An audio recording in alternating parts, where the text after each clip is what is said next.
Hello and welcome back to the Wheel Talk podcast. My name is Abby Mickey. We are here for one of the final episodes of our regular show this year. We're going to go on a hiatus for the off season, but we'll be back in January to talk about Tour Down Under, Cadell Evans Great Ocean Road Race, which Matt will be at TDU at least. So that's exciting. Yep, can't wait.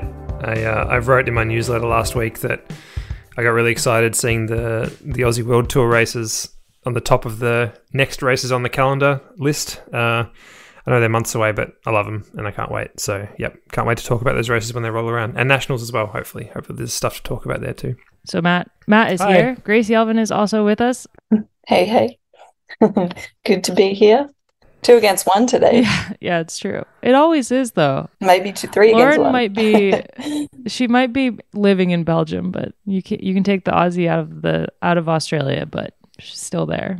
Yep, Yeah. She's very Aussie. Are you going to try to get to TDU, do you think, Gracie? Yep, I've got my tickets already. I'm booked in. I'm going to be working. Man, I'm so jealous. I wish I could join you guys. It's too far away.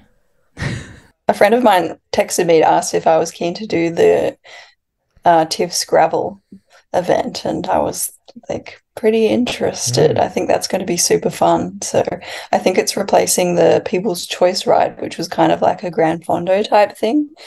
So I'm sure that they've done some very good networking to make an even bigger and better event for all the punters.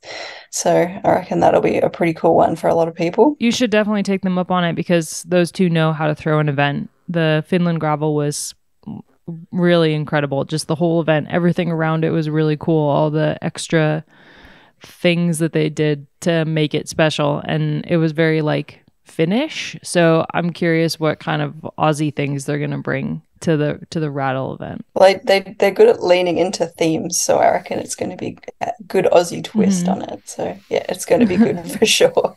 Tiv's good at throwing a party. We are here to hand out some end of the year awards.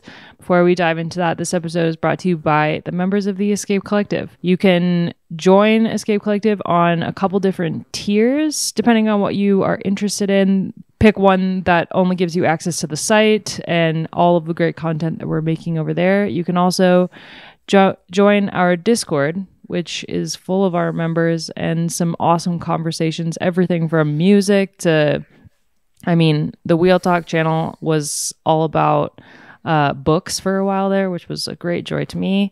So tons of cool stuff going on with the Escape Collective. Check it out at escapecollective.com/join. Let's bang through some transfers super quick. So we had another Jumbo rider jump ship and sign for a new team halfway through a contract, and that's Amber Crack for FDJ Suez, which is a great get for them and a great loss for Jumbo Visma. I'm curious to see how that move works for her, but she's just an incredible talent. She had a couple really great rides this year. So yeah, that'll be a good move. Yep, agreed. Ruth Winder returns to racing along with a couple riders going to Human Powered Health. Romy Casper and Mael Grossetet and Christabel Doble Hickok will also return to the team. So Human Powered Health continues to kind of bolster their roster and add more European talent. But Ruth coming back is going to be a huge, huge deal for that team. I don't know what her goals are as far as like traveling to Europe and racing in Europe and stuff, but she seems like she's got a new passion for the sport and after coming off of 2 years of retirement. So that's definitely some interesting news. How do you think she'll fit in at that team? I don't know. I think it's an interesting one. I think that she's definitely going to bring a lot of experience and leadership to the team because whatever environment Ruth goes into, she's a leader and she will be able to direct the team in a way that I think will help them harness the talent that they have and actually translate it into results. So I'm curious how it'll work. But I also don't know what the 2 years off have done for her mentally. Like if she's still, if she has found like a little bit more fun in racing, then that will change how she approaches her role on the team and stuff like that. So I think it's really a toss up. Yeah, I think she's given herself a really great gift of those 2 years. So I reckon she's grown heaps as a person. And I think she would have learnt a lot as well from those years with Trek, and I think it's great that she's not going back to Trek. Not that I have anything against Trek, we rave about them all the time, but it just wasn't quite the right environment for her. So I think that this new setup is going to be pretty good for her, I think. Yeah, definitely. And that team's evolved so much since she was on it. It's like a completely different team at this point, even though there's a couple riders that were on it when she was on it, but the general vibe of the team is really different in 2 years. So I don't think it would have been the right fit to go back at all. And I don't think there's any other team really that sounds like a good fit for her. Even EF would be, I think, a little bit all over the shop for her, and coming onto a team that's already established and has great riders and has a goal, but hasn't been able to like really direct itself towards that goal yet. It gives her a challenge and it gives them a lot of experience. So it's a good fit. And Georgia Bronzini is going to be the DS over there. They announced, and Ruth's worked with her on Trek's early years. So that'll be another, reason why she went there for sure. Jaco Alula, or Liv Alula, they're now called, or will be called. We'll figure it out next year. Yeah, they'll be Liv Alula Jaco, I believe. Oh, interesting. Okay. Just to really fuck with you at the start of the season. Yeah. Commentary is going to be great. At least 2 months to get a hang of that, maybe by Strada. They released their final roster, and we've gone through a couple of their riders already, but they kept a bunch of their key riders in Ruby Roseman Gannon, Tennille Campbell, Georgie Howe, Amber Pate, Georgia Baker. Alex Manley, Georgia so Baker. They've got a bunch of their key riders from the last 2 seasons, and they've kept them along with a handful of new riders from the merger of Liv, TechFind, and their original team. So I'm curious how that team will go with all of that. I mean, I think it'll be fine. It's a team that's gone through such a massive change over the last 5 years anyway. Didn't they announce too that they're setting up a development team as well? They did, yeah. I'm not sure that they've announced the details of the roster or how that is going to look for now, but I am excited to see how that plays out. There's a ton of teams now with development teams, and I just love it. It's great. Even though UAE's development team could just be another team, seeing as they're pretty high in the rankings. Olivia Barrel, the Canadian who's been on UAE for a couple years, signed for Movistar. And then DSM picked up 3 new riders for next year in Abby Smith from EF, one of the EF riders that didn't remain with the new team. Josie Nelson and Rochelle Barbieri will be riding for DSM next year. So a couple new names. Overall, same team. And I'm sure I miss some. Should we chat real quick about the TDF route? The ASO announced the Tour de France Femme avec Zwift route for 2024 next year. And we knew that there was going to be a couple days in the Netherlands, but with the official route announcement, we found out that there are 3 stages in the Netherlands, a stage in Belgium, and a stage that starts in Belgium and goes into France. So it's not until the 5th stage that we go into France. And I know that there's some mixed emotions when it comes to that because it's the Tour de France, but it is also the year of the Olympic Games in Paris, which really throws a wrench in the Tour de France Femme. It's already caused the race to move to later in the calendar, to the 12th to the 18th of August, but it also takes up a ton of resources from the country of France. So when it came to hosting the Tour de France Femme, I think it's actually a good thing that it's starting in the Netherlands. I really don't have a problem with it. And the fact that a good chunk of the race is outside of France, when you look at the riders that have absolutely crushed the 2023 season, to have the race have a significant amount of time in the Netherlands and a stage in Belgium with Demi and Lotte Kopecky, the world champion, to have them have it in their on home soil it's pretty cool. That doesn't happen all that often. So I'm actually quite excited. I think the crowds are going to be completely insane. Yep. agreed. I think that this is a really great pivot for a tricky season all round. And like you said, Abby, it's just going to be completely wild in the Netherlands. Like they've got the star power and they've got, of course, the heritage, and it's such a massive sport there. Like regardless of whether Annemiek or Demi had won the last 2 years or not, they would have come out in force. So it's going to be good for the sport, really. Yeah, I agree with that. I think I enjoy the fact that it's most of the way through stage 5 that the race enters France. I think that's just funny. But yeah, for all the reasons that you guys have said, I don't think it's really going to affect the race except in a positive way.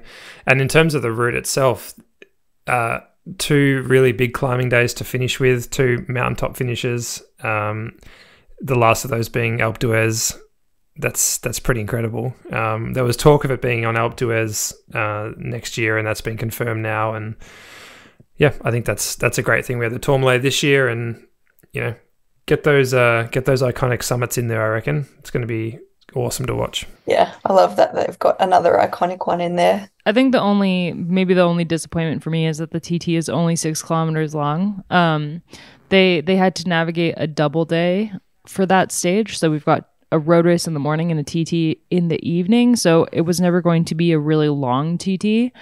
But it is kind of like, it does feel a little bit like a throwaway stage. That being said, we're coming off of the Olympics. I don't know how many track riders are going to be able to start the tour. It starts like a day after the track events, and I'm pretty sure Lotte Kopecky's already said that she's targeting the Olympics and has not really given much thought to racing the Tour de France Femme yet next year. I'm sure that that's not entirely true with 2 stages starting in Belgium, but I think for that TT stage, I'd be a lot more excited if I knew that there was a handful of track riders that were going to be at the event, because it's a very track friendly TT, and we know a ton of riders that are on the track that it would have been cool to see them contest that stage. But for like, as far as playing into the GC, 6 kilometers isn't going to be a massive day for the general classification, other than just kind of the jersey changing hands. But I feel like overall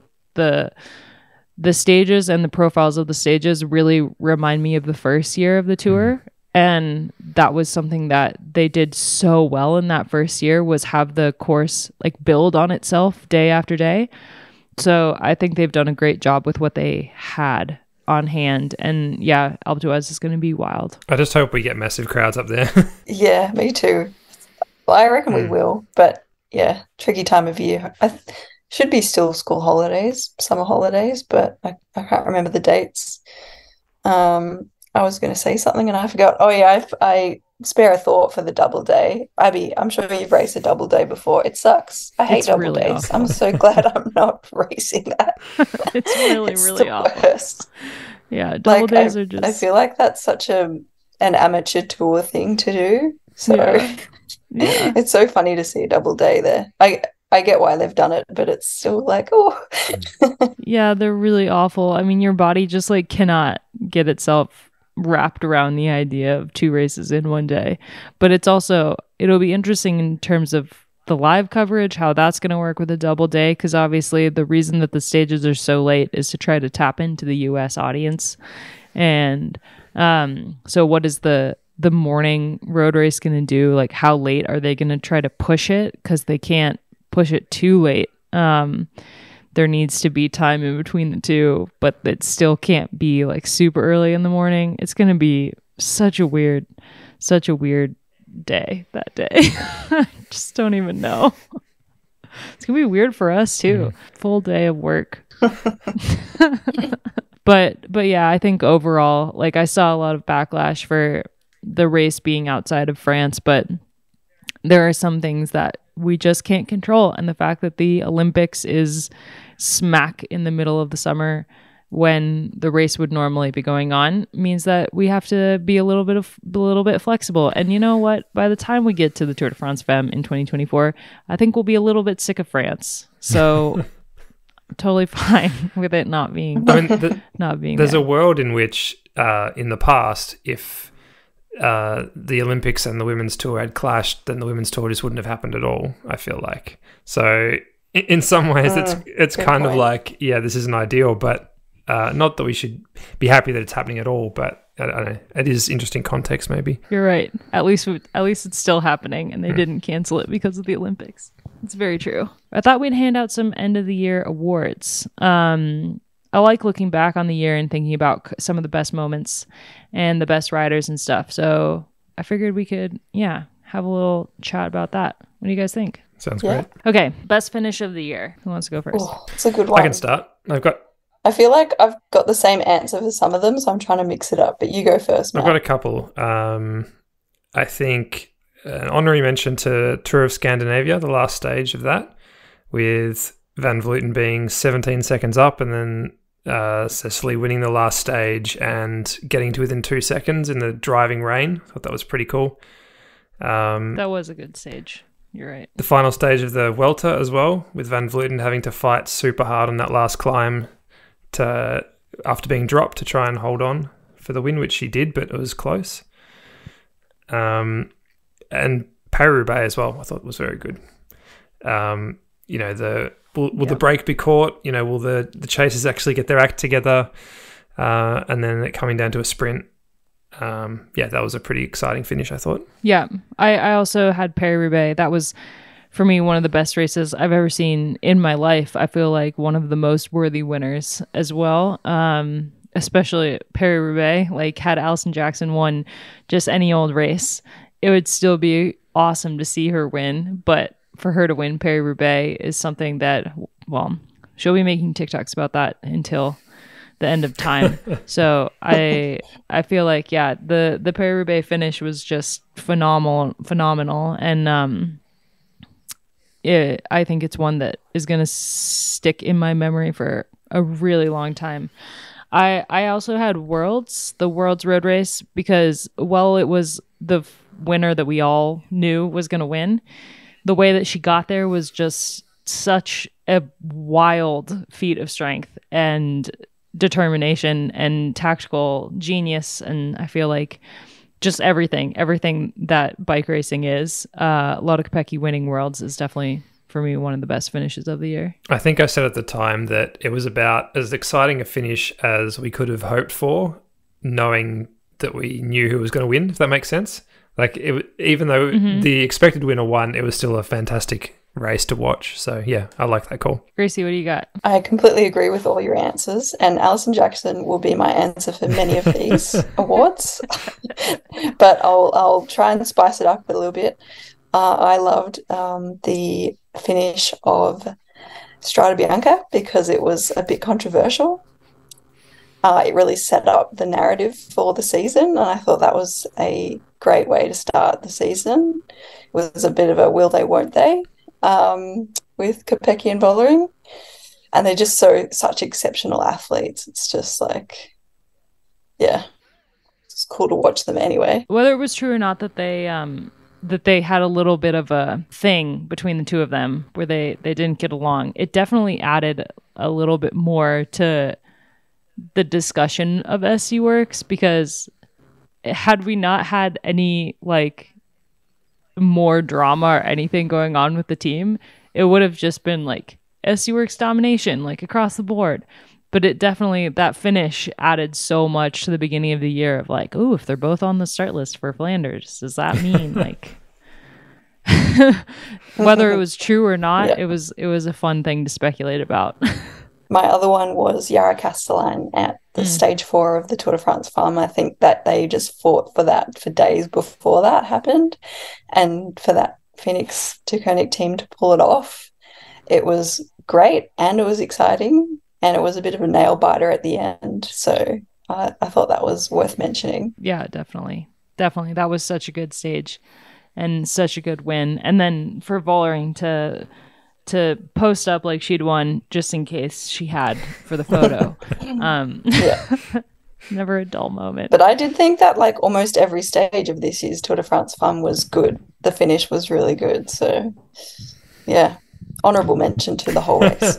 Definitely. Yeah, it was a race that really like threw out the rule book of how the race was supposed to go. Like Emma's stage win as well was phenomenal.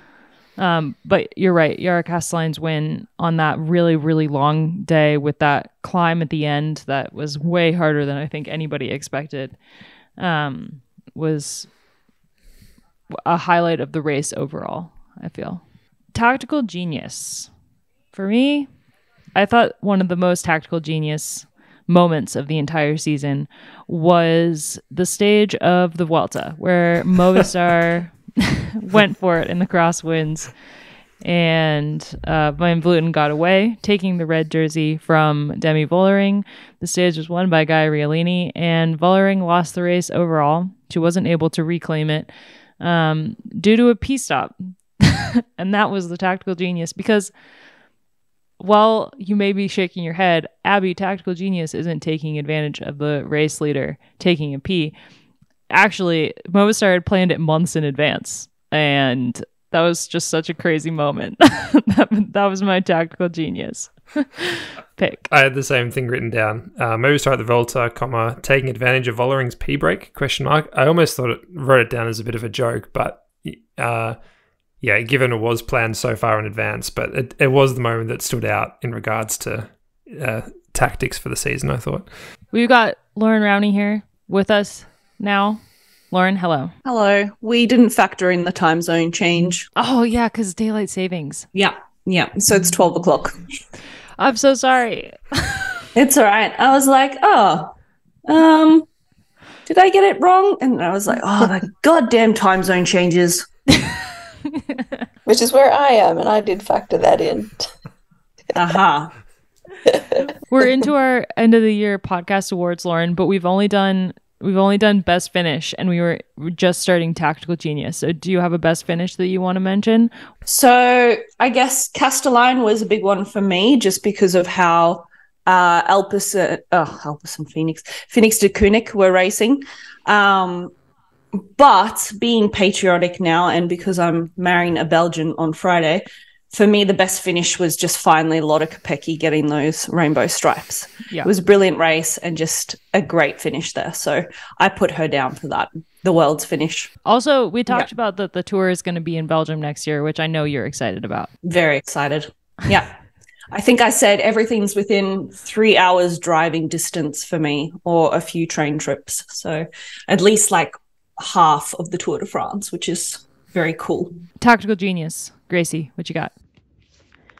Gracie's audio had a little bit of a moment at this point in the recording, but she chose Alison Jackson's interview before Paris-Roubaix Femme of Ex-Zwift, where she clearly planned out exactly how she could win the race and then executed it to perfection. So Gracie's pick for tactical genius of the year goes to Alison Jackson on planning how to get ahead of ST Works to win Paris-Roubaix Femme.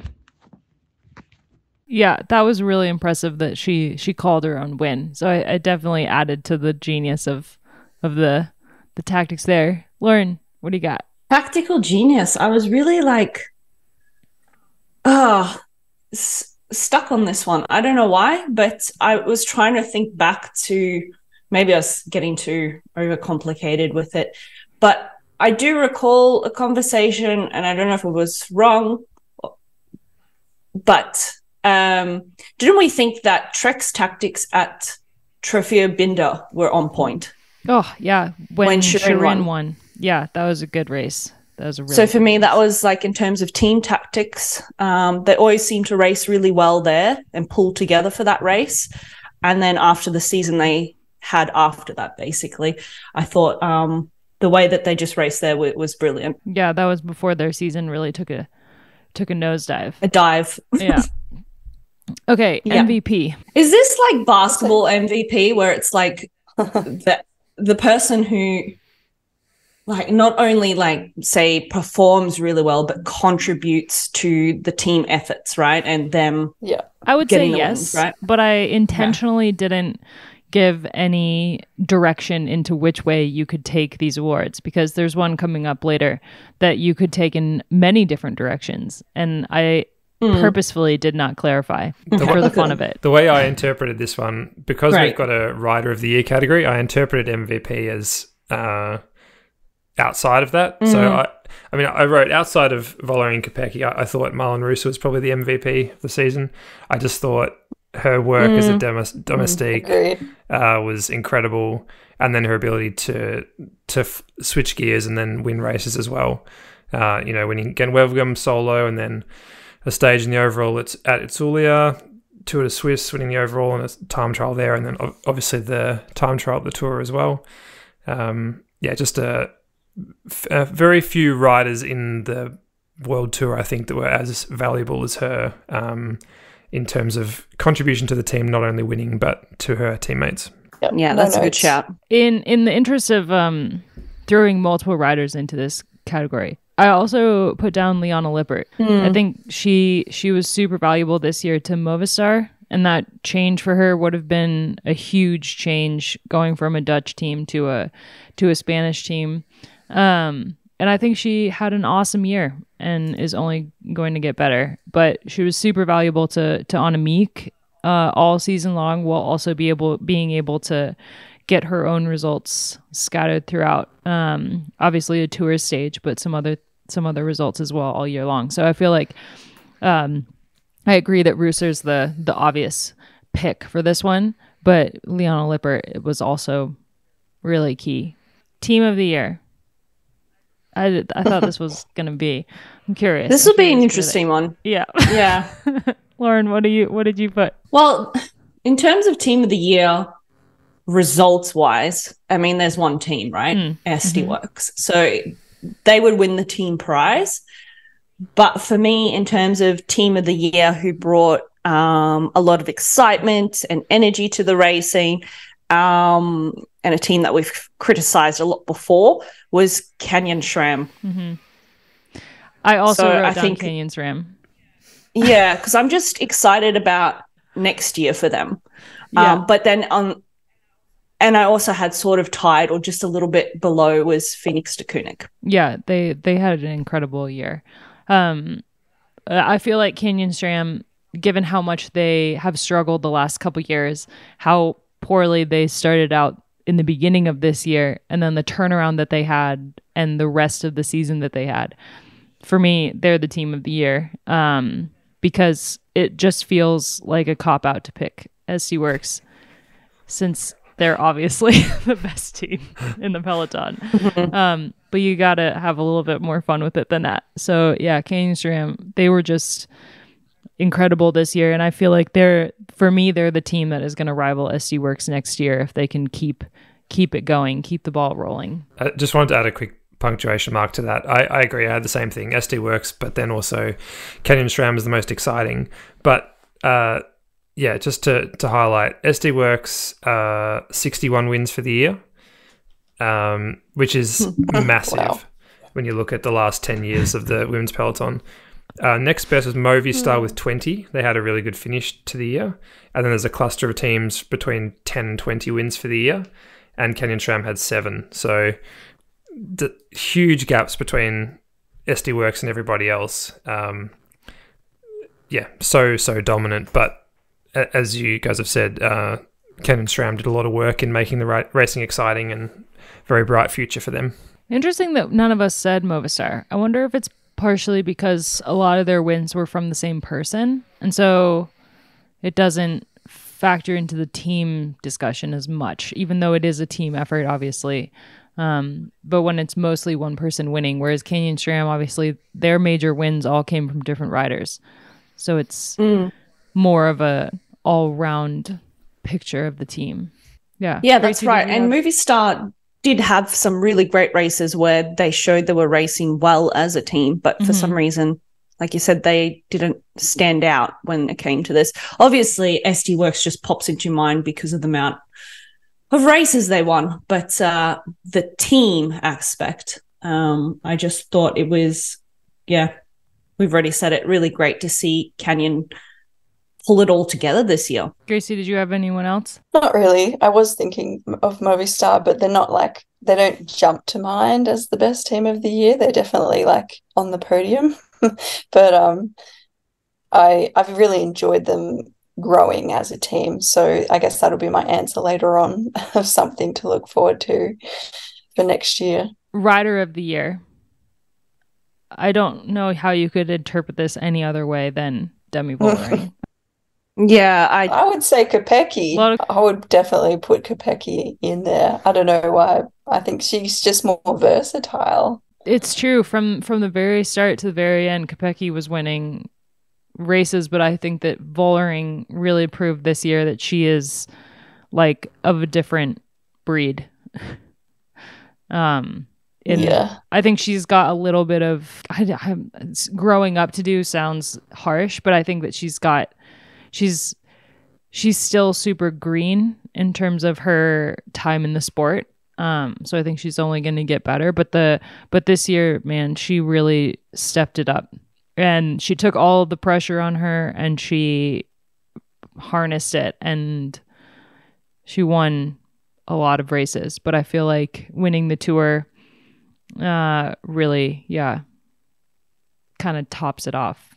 It's like, yeah. But I agree. I guess Kopecky, her ride at the Tour and her ride at Worlds, and then also winning earlier in the year, does definitely. Yeah, there's not a lot between those two, even though they're different riders. I think it also depends what you value success is in cycling, because so many events are so different. You know, does Worlds trump Tour de France, or is Tour de France the pinnacle? So do you need to be a good climber to be the best rider in the world, or do you need to be the best all-rounder?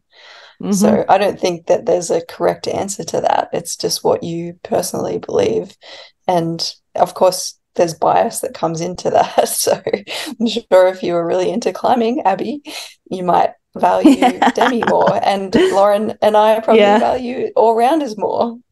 Yeah, I think so. And also, just going back to Gracie's point about Lotte at the Tour de France, just to get on the podium and then be able to win a race like Flanders, be able to take out a sprint. It's just, she really is the epitome of the all-rounder. As a counterpoint to that, I'd say Vollering's a very, very strong all-rounder as well. She won 5 one-day races this year, as well as 3 tours. So, yeah, I think you could pick either of those two riders, and I think that'd be the right answer. I think either of them has had an incredible year, and either could be a worthy winner of that prize. But I think Gracie's right. It comes down to what you value more. Is winning the Tour worth more than winning Worlds? I don't know. I don't know what the answer to that is. I don't think we need to answer that, really. I think you also have to factor in how the way in which she won the Tour, which was just like she was out for just an easy ride up the Tourmalet, just like I think that also, because well, you can win a race. The way that Demi won the Tour was like child's play. And for anyone that cares, Vollering won 17 races this year and Kopecky won 14. So if that factors into your calculations, they're the numbers. Well, the numbers don't lie. That's all that matters. They're both amazing. They really are. Yeah. And they're on the same team, so everyone else. All right, craziest moment of the year. One of which that I had was actually featuring these two. The finish with Strada, I thought was one of the craziest moments of the year. But for me, I think the craziest moment of the year was when Marlon Russo DNF'd ITT Worlds. That was wild. I had that as the craziest. I had 3. So that was pretty like just sitting behind the TV going, what is actually happening right now? Am I watching this? And then the horse chasing Demi in Strada. I forgot about that. Was nuts. So I had that down. And then after that crazy horse thing that happened, the battle between Demi and Lotte, which we thought, oh my God, like, is this going to set up this feud between these two riders for the rest of the season? Which will actually be a nice segue later into my wholesome moment. But those 3 were my like crazy moments. And I'm sure there were other crazy moments, but they really stood out for me. Yeah, I think the P break at the Vuelta, that was crazy as well in the moment. This wasn't as crazy, but the whole Vollering getting docked 20 seconds at the Tour for drafting on the team car and then Danny Stam getting kicked out of the race was pretty wild in the moment. Oh, yeah. It didn't affect anything overall, but it was pretty crazy on the day.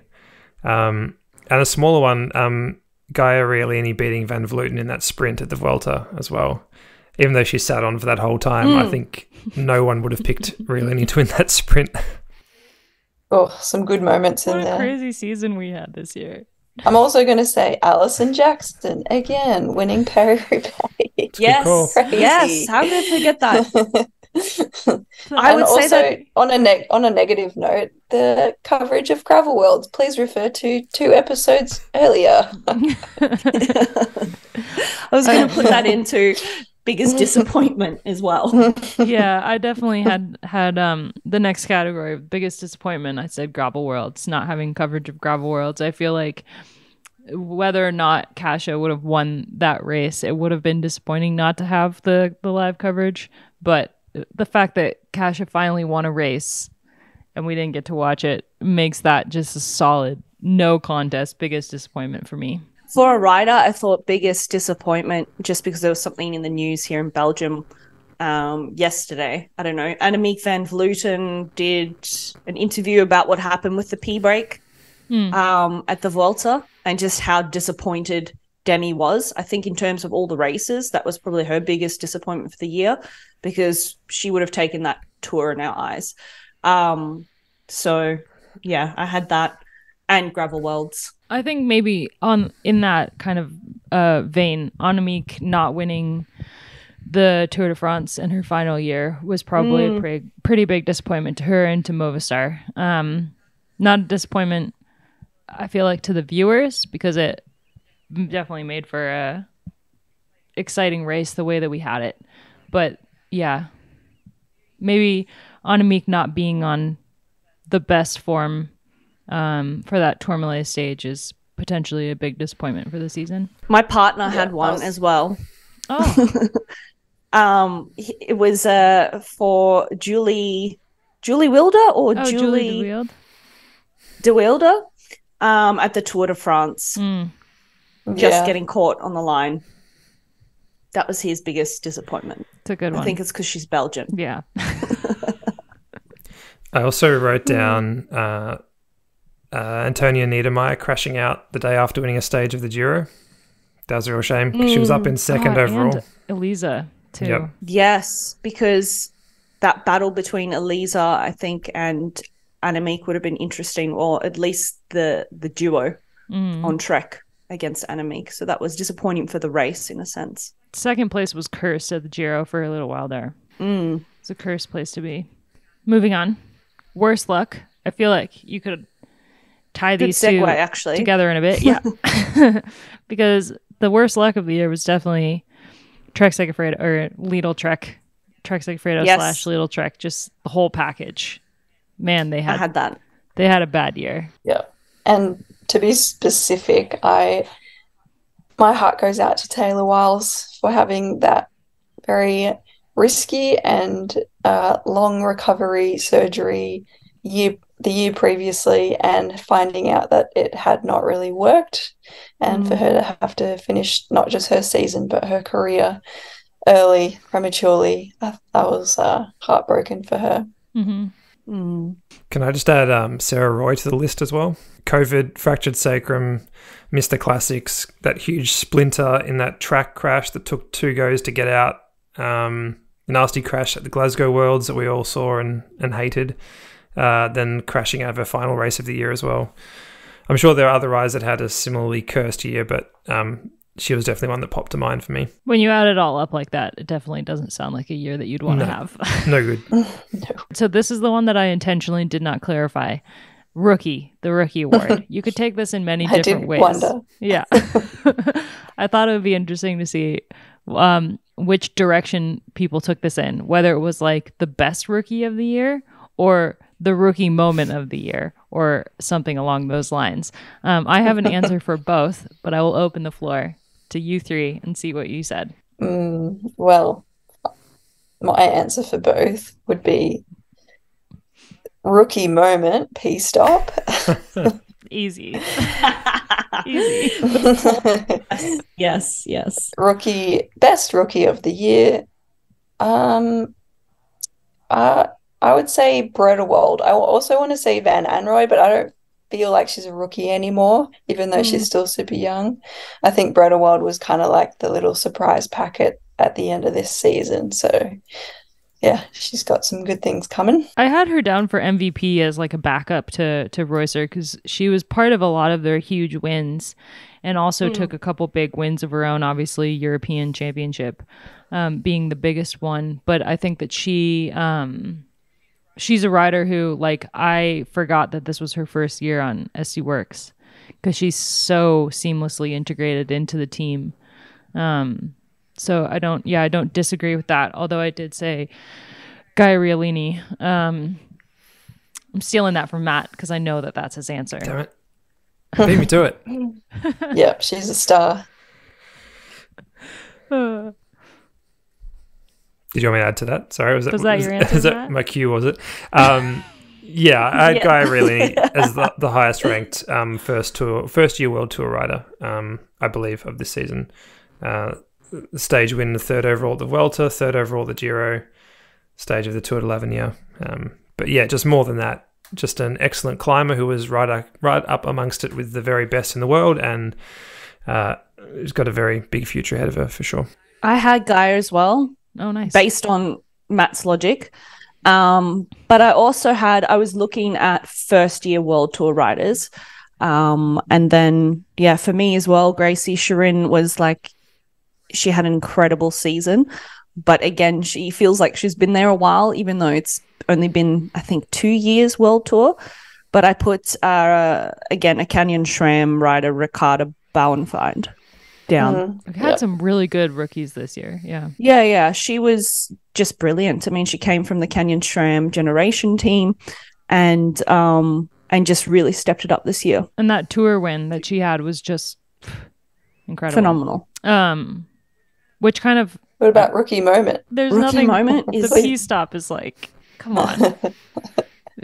Yeah, fair enough. When you think about it more, yes, that like they knew that the crosswind section was coming up. And in this article, I don't know if you guys read it, but Annemiek laughed at the moment when Demi was in tears after the race. She has nothing against Demi, but she was laughing at it going, come on, like you should know better. Like if there is a crosswind section coming up and everyone's getting prepared for it, why would you stop? Yeah, and the fact that the response from the SC Works camp after that was to try to spin the narrative. It was like, come on, like you messed up. Just like you lose points for team of the year. Yeah. I feel like talking about Ricarda Bauernfeind leads really well into the next one, which is the most wholesome moment. Because her win, the tour stage win for that team, with everyone's eyes on Kasia for the tour and for Ricarda to take that win, the Canyon SRAM team was just like a whole mess of excitement after that. And Matt wrote a really good piece about it on escapecollective.com, but that was a pretty wholesome moment for the year. I was going to add to that, also at the tour, the Phoenix to Koenig win, I had the fortune of being at the bus when all the riders came back after their stage win, and that was so lovely, just seeing all the riders congratulate each other and all the directors and team staff, and being there from the moment that the celebration started and then for probably half an hour afterwards. I got a real sense of how much it all meant, and particularly after the few days they'd had trying to get that win, to finally get it was incredibly wholesome. Yeah, and when she went and hugged her dad and her mom and they're all crying, that got me. Oh.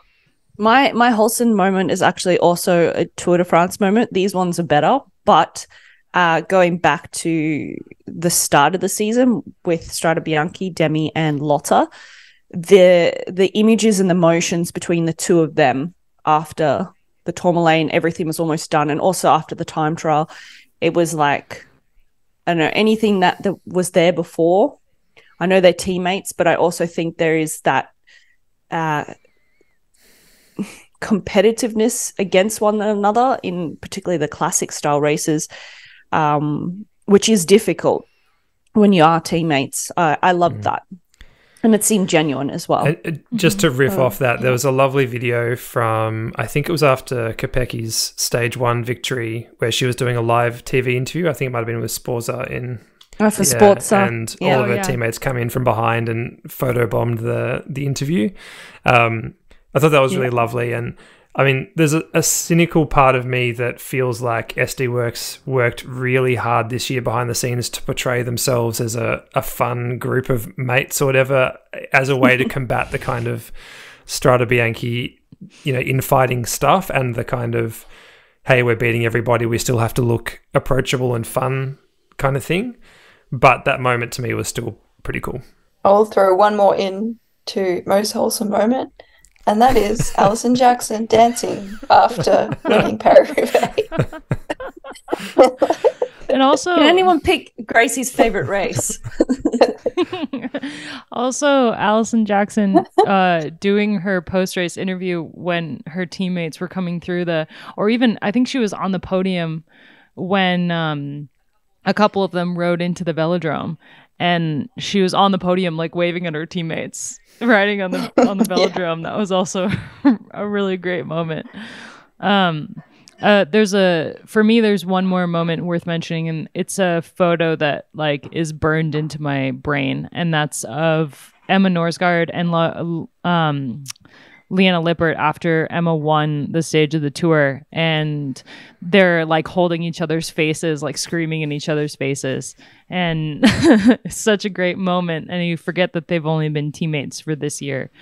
That was one of the top moments of the year for me, for sure. All right, pivotal change that will impact 2024. I had trouble with this one, but I just wrote Olympics ? That's not really a change per se, but it is something different compared to this season. So it's going to affect everything. I don't want to say that because I'm always the one harping on about the Olympics and how it can impact the season so much. But yes, I had that penciled down.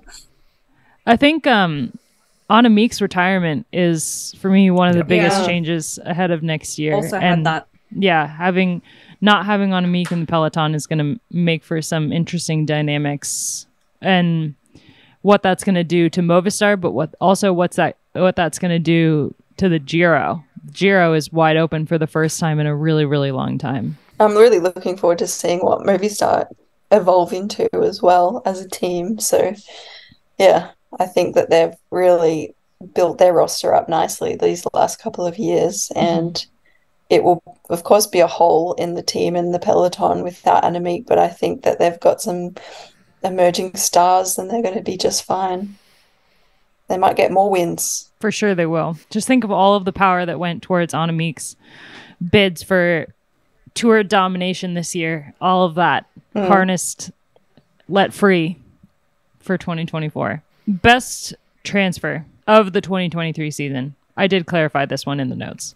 I would say Weebus to SD Works, because she's bloody fast, but because it opened up the doors for Charlotte Kool, and how good was that Battle Royale a few times this season? Yeah, I said the exact same thing. I said Lorena Wiebes, not only because she just seamlessly fit into the team at SD Works, like she'd been there her entire career, but she also she was on top of being like the winningest rider of the year, which I don't know, Matt might fact check me on that. I'm pretty sure she had the most wins of the season, and also being an incredible teammate when it came time for the terrain to change. The fact that she left DSM and DSM pivoted so well to having Charlotte Kool be their sprinter, and also what that meant for riders like Fight for Georgie and Megan Jastrab. I think, her leaving that team and also joining SD Works made a huge impact on the season. Yeah, and one last point to that, because I also had Lorena, was her diversification as a rider. We knew she had the potential to climb super well and do well in the classics, but once she made that jump, I think that's what we were all thinking is basically what happened with Kopecky as well. When she went to SD Works, she just got stronger. And, we always knew with Kopecky that she was going to be the rider that could win any type of classic. But with Lorena, her climbing abilities this year, I think it didn't really shock anyone because we'd seen moments of it before when she was on DSM. So that was one more point. Weebus was the 4th most winningest rider this year. What? Yeah. That's The 4th. Don't believe it. Demi was the Yeah, first? Demi, then Kopecky, but who was 3rd? Have a guess. Yep. Charlotte? No. Yep, she won 13 races. Oh, really? Yeah, she won 13 and Weebus won 12. Wow. I feel like I count that second place finish at the Giro as a win for Weebus, though. the stage where Annemiek was solo and Weebus won up that climb, like that little poppy climb. Yeah, I count that as a win. So I refuse to believe your fact checking. Did anyone else have a best transfer for the year? Not as compelling as Weebus, but I think the promotion of Bauernfeind and Niedermeyer to the Canyon SRAM World Tour team was a great one as well. Showed that system And Lippert as well across from DSM, yeah. Mm-hmm. But yeah, just the Canyon SRAM development pathways, obviously doing what it's supposed to, and both of those riders got big wins this year. So I thought that was a cool move. Yeah, definitely agree. All right. We're going to wrap up the end of year awards by looking ahead to 2024. Can't wait for it. What do we got? I go. You're going to say the Olympics? No, I'm not. I'm not actually. Wow. I'm going to say, She's going to say my answer, maybe. I reckon maybe Gracie and I will say the same thing. I don't know. I'm looking forward to, and this is a prediction, which obviously I have no control over. A lot of Kopecky winning Flanders in the stripes. Oh, yeah. Ooh, World Championship Oh, stripes. good one. that's a good one. That is a good one. Has anyone won 3 Flanders in a row? I don't think so. Hat trick. Not in women's No. racing. I Yeah. don't think in men's. Not sure. Well, that'll be fun. Gracie? It's close to Loren's answer, but I'm just more broad. Mm-hmm. I just, you know how much I love the classics, and the classics on an Olympic year is off chops. It's going to be so good. It's true. It's true. Yeah. Every race Yeah. will be good. Yeah. Matt? No, they're very good Sharp. answers. I'll add the Olympics. I think that's interesting. But Lippert at Movistar without Van Vleuten, we've talked about that, but I think that'll be really cool. And a bunch of the younger riders that are continuing to develop. Excited to see that. And just more selfishly, I just can't wait for the Aussie races. As I mentioned at the start, I'm looking forward to getting stuck into those and actually being on the ground at some bike racing again. I think for me, I wrote the Olympics. It's going to be a completely different race than we've ever seen in the past, with the addition of 26, 27, a whole chunk of riders being added to the peloton in the bid for equality, equity, whatever. Of the same number of starters as the men's. So going from, I think we had 67 women start the road race in the past. We're going to have 90 for the first time ever. And while that is still too small a number for a professional peloton, it is a massive improvement on what we've had in the past. And I think it's going to really shift the dynamic. There's a lot of teams that have a different that are going to have more riders. The number of teams that have 3 riders and the number of teams that have 2 riders has gone up. So that's definitely going to make for a more predictable, in a way, tactical race than we've seen in the past. Still no radios, so it's still going to be the Olympic chaos that we're used to. But it's going to be a completely different Olympics than we've ever seen, and I am excited for that. Good shout. Should we wrap up the episode really quick with what we're obsessed with? Ooh, can I guess what yours is, Abby? Yeah. Yeah, you're going to be wrong, though. Oh, really? Yeah. You're saying there's a new Taylor Swift album out and you're not going to say that's what you're obsessed with? No, because there's something else that I'm more obsessed with than that. Wow. I I can't wait. am obsessed with wow. it. It's phenomenal. Must be It's so big. good. Yeah. So on Friday, the day of the release of 1989 Taylor's version, which is a absolute 13 out of 10 banger, no skip album, I dragged my sister, her partner, and my partner to the Eras Tour film. And it was 2 hours and 45 minutes of just heaven for me. Taylor Swift performing all of her greatest hits. And it wasn't even the concert film that was the best part for me, which, I mean, it was amazing. All the costume changes, all of the detail, just like everything that she was able to accomplish in that 2 hours and 45 minutes is just wild. And the fact that she cut like 6 songs for the film is just like blows my mind that she can perform for like 3.5 hours straight. But we were in the theater with like a bunch of little girls, like aged, I would say 6 to 14, and their moms.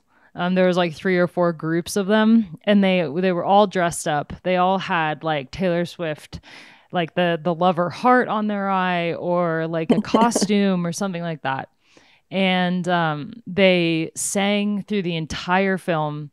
They got up and danced in the aisles. They were just like having the time of their lives.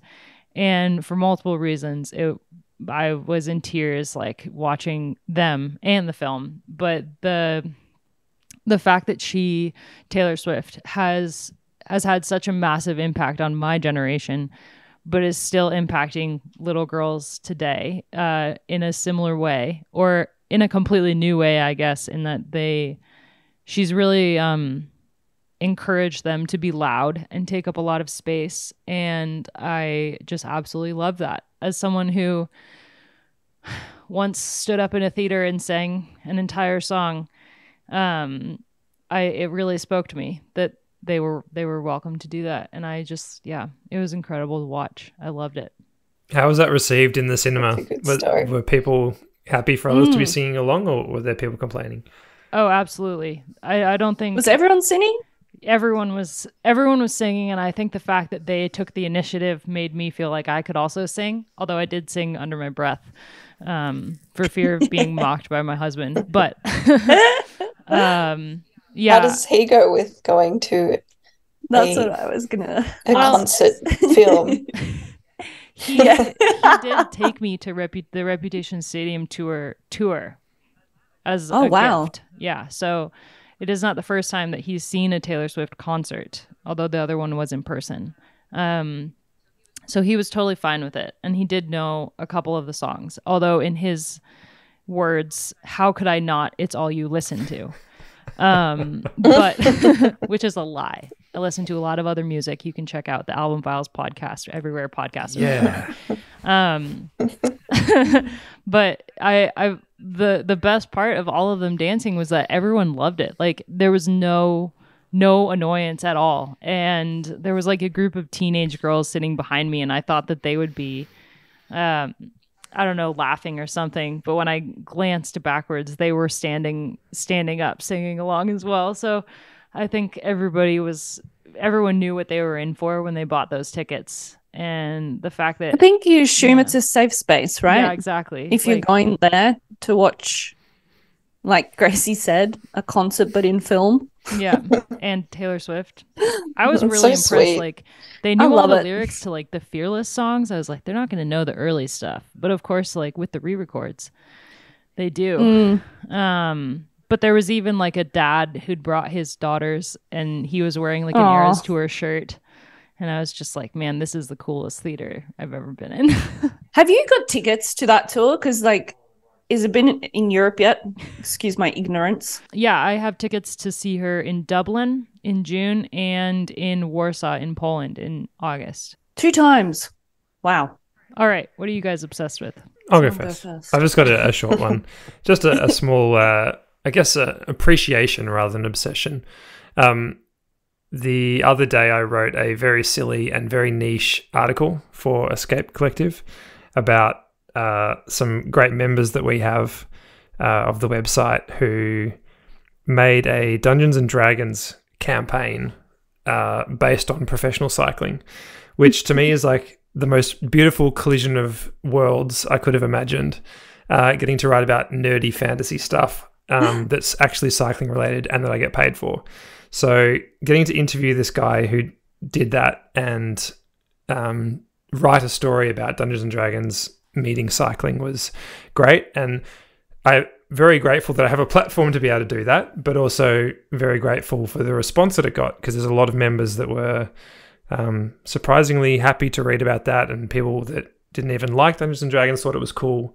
And I don't know, I thought that was really special to have a place that is ostensibly a cycling website that can write something, that we can write something like that and it fits in fine, because we do weird, quirky stuff. And for that to be well received and not laughed out of the building was pretty gratifying. So yeah, just a small thing of appreciation for me that made me feel good. It's a great piece. Yes, awesome. I loved it. It's super nerdy. Have you seen the Dungeons and Dragons movie? I haven't. I will at some point. Yeah, I haven't got around to it. Because I'm sure if you're like a true fan, you have your own opinions, but I'm not a fan, and I thought it was great. I would recommend that movie. It's very entertaining. Awesome. I must check it out. Gracie, what are you obsessed with? Ooh, lots at the moment, but I'll just throw in a light one. I watched a TV series called The Diplomat, and it was actually surprisingly better than I was expecting. I thought it would just be like an easy watch, but I actually had to pay attention, and I like TV that I have to pay attention to because it means I'm not on my phone. And it was very clever, well scripted, well cast. Bit of a fly on the wall of what it might be like to be high up in American politics and espionage. So I like that stuff. Is that on Netflix or is that? I think it's Netflix, yeah. Mine's also a little the thing on Netflix. I haven't seen it passing by on the ads, but Hannes and I watch two very different types of television. So if you go to his like Netflix, he'll get completely different suggestions to what you'd find on mine. So maybe I'll find it on mine. Mine's also a bit like Matt's, like a appreciation obsession thing. It's just actually the podcast, and this is our last one for a while. And it's we've been doing it a long time, but it's just been really special to be a part of. It's changed a bit over the past year, but it's great to still have like the core group there and to have Matt on board now, who adds so much value. Really appreciate you here. And for me, just personally, it's been a really good outlet. Oh, Loren. That's lovely. I'm trying not to cry. Thank you so much. I mean, I'm like eternally grateful to the three of you, but specifically to you two, Loren and Gracie, because you're not employed by Escape Collective like Matt is. Matt has to be here. It's part of his job. But I'm so grateful to the two of you. I said it a couple episodes ago, but I still need to pinch myself that I'm making a podcast with two writers that I looked up to so much in my career. But it's I really can't begin to stress how much this podcast has meant to me in the last couple years. And this year, I think that we've really found a groove with us three that's been really, really special. So I echo that, Loren, definitely, and can't wait to see what we get to talk about in 2024. I think there'll be some exciting non-cycling, hopefully, related things as well, just because we like to fuse in our personal lives subtly here and there. Sometimes not so subtly. What you're obsessed with's coming. Yeah.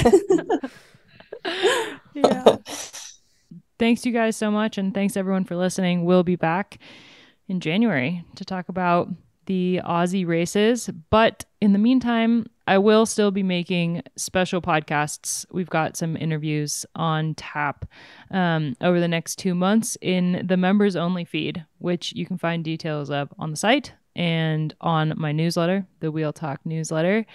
I might pull these two into a Q&A episode for that if we can find the time. But we've got some great member questions. If you've got any questions for us, shoot them over on the Discord channel and I'll add them to the list. And we might do one of those later on in the winter. But if not, we'll be back, talk about Tour Down Under. When Matt will be on the ground. Yeah, and Gracie. So jealous. Yeah, I don't know if I'll Loren, enjoy those episodes. in Europe, like in the cold. Bye.